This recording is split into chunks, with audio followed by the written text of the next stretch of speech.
Guys, আসসালামু আলাইকুম। My name is Monira ইসলাম। আজকে আমি দিনাজপুরের বিখ্যাত খাবার ডিম তেলানি রান্নার রেসিপি তোমাদের কাছে শেয়ার করব। এখানে পেঁয়াজ ভাজে নিছি, আগে দেখাইতে পারি নাই, পরে মনে পড়ছে তোমাদের সাথে শেয়ার করি।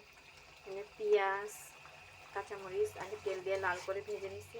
ভেজে নেওয়ার পর আদা বাটা, রসুন বাটা, জিরা বাটা দিয়ে তারপর হলুদ মরিচ লবণ এগুলো পরিমাণ মতো নিতেছি, দিয়ে কষায় নিতেছি এগুলো যাতে মশলার গন্ধটা চলে যায়।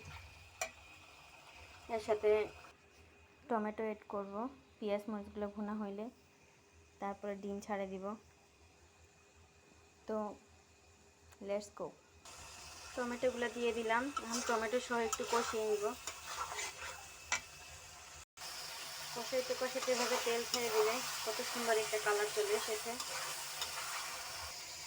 তো আমাদের পেঁয়াজ কষানো হয়ে গেছে, এখন আমরা পানি দিয়ে দিব।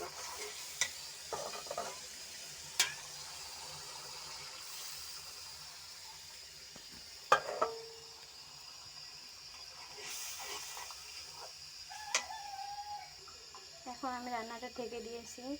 আর যারা যারা আমার ভিডিওতে সাবস্ক্রাইব করো নাই তারা প্লিজ সাবস্ক্রাইব করে দিও। ঢাকনা তুলে নিলাম। পানিটা একটু কমে আসছে, একটা ডিম আমি ভেঙে দিছি, একটু লবণ দিয়ে ছিটায় এভাবে ডিমের উপরে একটু করে লবণ দিয়ে দিতে হবে।